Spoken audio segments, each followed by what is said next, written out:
So part 6 की starting में हम देखते हैं कि चेयरमैन किम और मिस्टर हान खुश हैं कि बहुत जल्द सियोकचुल जो कि उनका बेस्ट फाइटर है वो कांग का चैप्टर क्लोज करने वाला है। लेकिन सियोकचुल साफ मना कर देता है कि नहीं, मैं कांग को जान से नहीं मारूंगा, मेरे अकॉर्डिंग ऐसा करना गलत है। चेयरमैन किम को काफी ज्यादा गुस्सा आया, इसलिए वो सियोकचुल से यहाँ से जाने के लिए कहते हैं। और फिर अब हमें दिखाया गया है कि मिस्टर हान ने सियोकचुल से बात की, यानी उससे समझाया कि वो ये काम कर दे। लेकिन जब दोनों की बहस होने लगी तो मिस्टर हान ने सियोकचुल को मार भी दिया, लेकिन फिर बाद में शांत होकर फिर से समझाने लगे। लेकिन सियोकचुल गुस्से में यहाँ से चला जाता है। जिसके बाद अब हमें म्योंग दिखाई गई, जिसको मैनेजर इलगोंग कॉल करते हैं और बताते हैं कि सभी लोग तुम्हारी सिंगिंग के फैन बन चुके हैं और बस तुम्हारी परफॉर्मेंस देखना चाहते हैं, इसलिए तुम अभी बाहर आओ क्योंकि चेयरमैन ने कहा है कि तुमको डबल पे भी करा जाएगा। तो तब म्योंग मैनेजर इलगोंग को सॉरी करती है, ये बताते हुए कि मैं ये जॉब छोड़ रही हूँ। इलगोंग परेशान हुआ और म्योंग को काफी समझाता है कि ऐसा मत करो, लगता है तुम्हें कल चेयरमैन को लेकर मिसअंडरस्टैंडिंग हो चुकी है। पर म्योंग एक नहीं सुनती, बस क्लियर कर देती है कि अब से वो बाहर नहीं आएगी। आप चेयरमैन से भी मेरी साइड से सॉरी कर देना। और फिर तभी उसने कॉल कट कर दी। कांग वही था जो कि सब बातें सुन चुका था, इसलिए उसे अच्छा नहीं लगता कि म्योंग ने कैसे यहाँ से काम छोड़ दिया है। जिसके बाद अब हमें दिखाया गया कि म्योंग नर्सिंग होम में पेशेंट्स को सिंगिंग सिखा रही है, क्योंकि अब वो यहीं पर पार्ट टाइम जॉब करने वाली है। तो वहीं दूसरी तरफ हमें नारा दिखाई गई, जो कि शिमिन से बोली कि मुझे अब यहाँ और नहीं रहना, ये जगह मुझे जेल लग रही है, इसलिए या तो मुझे यहाँ से निकाल दो या मुझे वापस गैम्बलिंग क्लब जाने दो।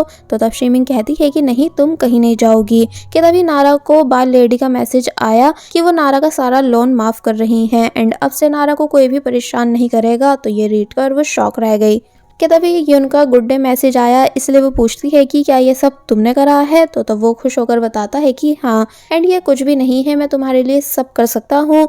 तो तब नारा यून से इम्प्रेस होने लगती है। जिसके बाद अब नेक्स्ट सीन में हम इम्बॉक को टाई से बात करते हुए देखते हैं, जहाँ टाई रात की पूरी बात इम्बॉक को बता रहा था कि कैसे कैसे चेयरमैन को एक लड़की पसंद आ रही है जो कि सिंगर है, उसका नाम म्योंग है। तो तब इम्बॉक समझ जाता है कि ये वही लड़की है जिसे सियोकचुल पसंद करता है, इसलिए तभी उसने ये बात कांग को भी आकर बता दी कि मुझे टाई ने कल के बारे में सब बताया एंड उसका बॉयफ्रेंड।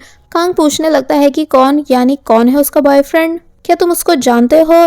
तो ये सुन इम्बॉक जब जैसे ही बताता है कि सियोकचुल उस लड़की यानी म्योंग का बॉयफ्रेंड है, तो ये सुन कांग के होश उड़ गए कि क्या हमारा सियोकचुल म्योंग का बॉयफ्रेंड है, तुमने मुझे इस बारे में पहले क्यों नहीं बताया था। फिर खुद ही शांत हो गया कि मुझे इस तरह रिएक्ट नहीं करना चाहिए। और फिर इम्बॉक को यहाँ से भेजने के बाद परेशान होने लगता है कि भला ये क्या सीन हो गया, अब मैं क्या करूँ, यानी मैं म्योंग को ऐसे ही जाने भी नहीं दे सकता हूँ, वो मेरे दिल में बस चुकी है। वेल, अब हम हॉस्पिटल सीन देखते हैं, जहाँ एक पेशेंट को शिमिन पहली नजर में पसंद आ गई, इसलिए वो जोंग से बात करते हुए कहता है कि अब मैं यहाँ अच्छे से ट्रीटमेंट कराऊंगा, क्योंकि यहाँ की नर्स बहुत ही काइंड एंड प्रिटी है। शिमिन शॉक रह गई एंड जोंग भी उस लड़के को हैरानी से देखने लगा कि ये मेरी गर्लफ्रेंड के बारे में क्या बोल रहा है। तो वहीं वो लड़का जाते जाते भी शिमिन को अच्छे से बाय करते हुए जाता है कि आप प्लीज मुझे गलत मत समझना, मैं बस आपकी तारीफ कर रहा था। तो तब उसके जाने के बाद जोंग भी बाहर आ गया, क्योंकि वो जेलस हो रहा था। फिर शिमिन से कहने लगा कि ज्यादा स्माइल मत करा करो। शिमिन जोंग को समझाती है कि ऐसा कुछ नहीं है। फिर जब जोंग वॉशरूम चला गया एंड शिमिन कोई फाइल ले रही थी,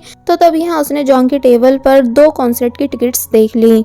इसका मतलब जोंग डायरेक्टर की बेटी के साथ डेट पर जा रहा है, जिस वजह से शिमिन उदास हो जाती है। जोंग को जब ये बात याद आई तो वो भागकर जल्दी से वापस आया और जब जल्दी जल्दी टिकट चेक करने लगा तो पता चला कि टिकट्स अपनी जगह पर थे। इसलिए जोंग ने चैन की सांस ली कि थैंक गॉड शिमिन को कुछ पता नहीं चल सका। वेल, अब नेक्स्ट सीन में हम देखते हैं कि शिमिन जोंग से पूछती है कि क्या इस संडे हम डेट पर चलें। तो पहले तो वो हाँ कर देता है, लेकिन जब उसे याद आया कि इस दिन डायरेक्टर की बेटी से मिलना है, इसलिए जोंग ने बहाना बनाकर मना कर दिया। तो तब भी शिमिन को बहुत ही बुरा लगा कि इसका मतलब जोंग मुझे सच में चीट कर रहा है, इसलिए उसका बुरी तरह दिल टूट जाता है। मतलब नेक्स्ट सीन में हम सियोकचुल को देखते हैं, जो कि लोन लेने आया था, लेकिन कुछ रीजंस की वजह से उसे लोन नहीं मिल पाया, इसलिए वो उदास हो गया। और जब म्योंग से मिलने पार्क आया तो तब वहाँ लोगों को एक जगह जाता हुआ देख एंड म्यूजिक सुनकर वो समझ जाता है कि मेरी वाली यहीं पर होगी। फिर हम म्योंग को सिंगिंग करते हुए देखते हैं, जो कि एक बैंड के साथ मिनी शो कर रही है।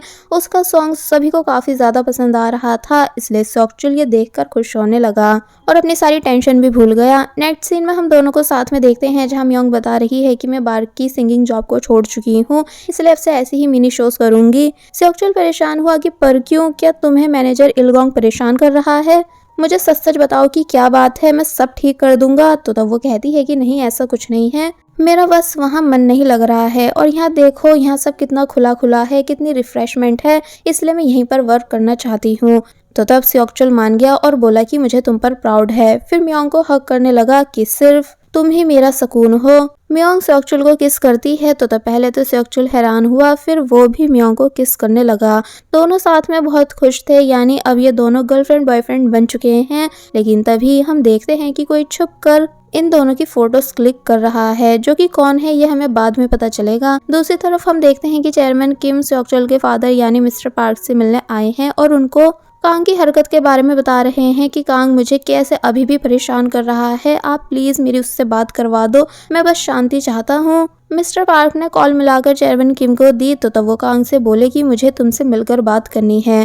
तो ये सुन कांग मान गया और अब हमें सियोक्चुल दिखाया गया, जिसे भी चेयरमैन किम ने इस बारे में बताया है कि आज कांग से मीटिंग होगी, तुम जल्दी आ जाओ। सियोक्चुल बोला कि ठीक है, मैं आ रहा हूँ। तो तब उससे मियोंग पूछती है कि तुम तो कह रहे थे कि तुम ये काम छोड़ दोगे।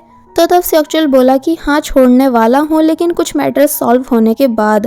जिसके बाद अब हमें रात का सीन दिखाया गया, जहाँ दोनों पार्टीज एक दूसरे से मिलती हैं। चेयरमैन किम ठीक बात कर रहे थे, वो बस अब शांति चाहते हैं और यहाँ तक कि ये भी कह देते हैं कि हम साथ में मिलकर डिस्ट्रिक्ट 3 के काम को पूरा करेंगे। लेकिन कांग अभी भी नहीं मानता, यानी बोला कि डिस्ट्रिक्ट 3 को मैं अकेले हैंडल कर सकता हूँ, पर यह तुम्हारे लिए करना मुश्किल है।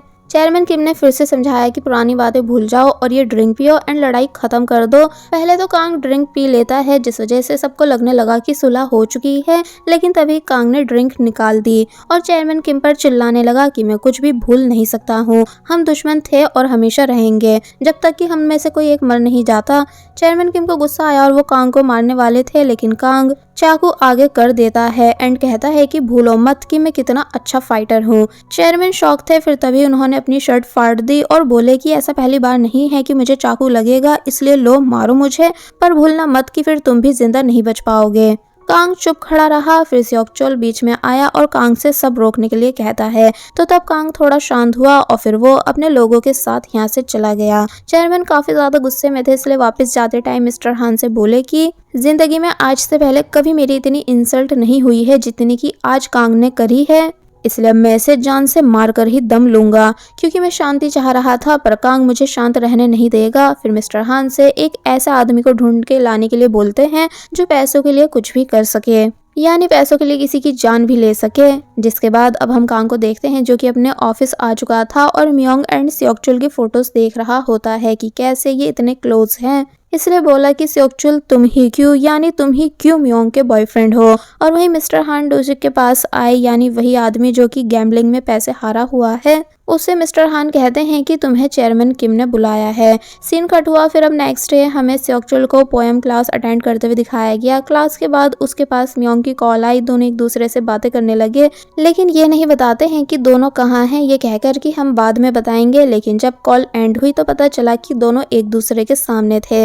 अब हम देखते हैं कि सियोक्चुल मियोंग से कह रहा है कि प्लीज किसी को मत बताना कि मैं यहाँ पोएम सीखने आता हूँ, वरना मेरे जूनियर्स मेरा मजाक बनाएंगे, क्योंकि मैं एक गैंगस्टर हूँ जिसे ये सब काम शोभा नहीं देते। तो तब मियोंग बोलती है कि इस बात में कोई खराबी नहीं है, यानी एक गैंगस्टर भी पोएम सीखने का हक रखता है और यही तुम्हारा शुरू से ड्रीम भी था ना। और फिर बताती है कि मैं भी यहाँ जॉब के लिए आई हूँ। तो तब सियोक्चुल मियोंग को ऑल द बेस्ट करने लगा। फिर मियोंग उसी लड़की से मिली जिससे वो पहले मिली थी, जो कि मियोंग की फैन भी थी। वो पूछती है कि क्या अब तुम ज्यादा लोगों के सामने परफॉर्म कर पाओगी। तो तब मियोंग बताती है कि हाँ, और ये मेरा डर मेरे बॉयफ्रेंड की हिम्मत देने की वजह से दूर हुआ है। फिर हम मियोंग को क्लास अटेंड करते हुए देखते हैं, जहाँ वो सभी को समझा रही है कि सभी को म्यूजिक प्ले कैसे करना है। दूसरी तरफ कांग अपनी बहन के मेमोरियल पर आया और कहता है कि सॉरी, मैं तुम्हारे कहने के बाद भी एक अच्छा इंसान नहीं बन पाया। फिर वो पुराने दिन याद करने लगता है कि मैं अपनी छोटी बहन के साथ कितना ज्यादा खुश था, वही मेरी दुनिया थी जिसकी स्टडी के लिए मैं इतनी मेहनत कर रहा था। उसको एक सक्सेसफुल पेंटर बनाना चाहता था, लेकिन अफसोस अब मेरी बहन मेरे साथ नहीं है। इसलिए थोड़ी और देर तक वो अपनी बहन से बातें करता है और उसको मिस करता रहता है।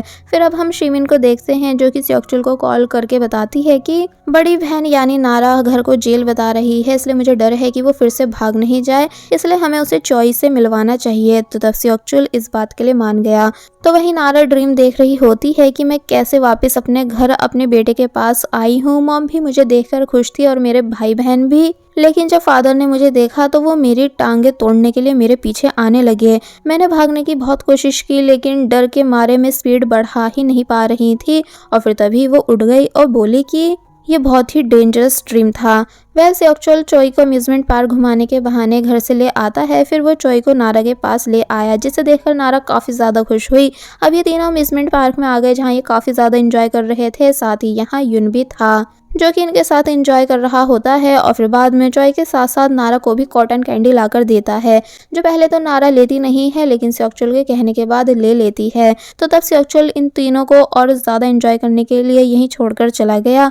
तो वहीं सेक्चुअल के फादर ने जब एक लेटर रिसीव करा जिसके अंदर लिखा है कि बहुत जल्द बैंक वाले इनके घर को लेने वाले हैं क्योंकि इन्होंने लोन नहीं दिया है, तो तब फादर परेशान हो गए और सेक्चुअल की मदर को इस बारे में नहीं बताते हैं। दूसरी तरफ मियोंग जब क्लास ओवर होने के बाद जा रही होती है कि तभी उसे एक बहुत ही बड़ी एंटरटेनमेंट एजेंसी की साइट से कॉल आई, जो कि मियोंग से कह रहे हैं कि हम आपसे मिलना चाहते हैं क्योंकि हमने आपकी म्यूजिक वीडियोस यूट्यूब पर देखी हैं। तो ये सुन मियोंग काफी ज्यादा खुश हो गई क्योंकि ये काफी बड़ी बात थी, यानी बहुत बड़ी एंटरटेनमेंट एजेंसी ने मियोंग को बुलाया था। लेकिन दूसरे ही पल पता चलता है कि ये सब कांग मियोंग के लिए कर रहा है, यानी उसने मियोंग के लिए एजेंसी से बात की है, तभी वो लोग मियोंग का इंटरव्यू लेने के लिए उसे बुला रहे हैं। इसका मतलब कांग सच में मियोंग को सक्सेसफुल करना चाहता है ताकि वो मियोंग का दिल जीत सके। और बस फिर इसी सीन के साथ पार्ट 6 यहीं पर एंड हो जाता है।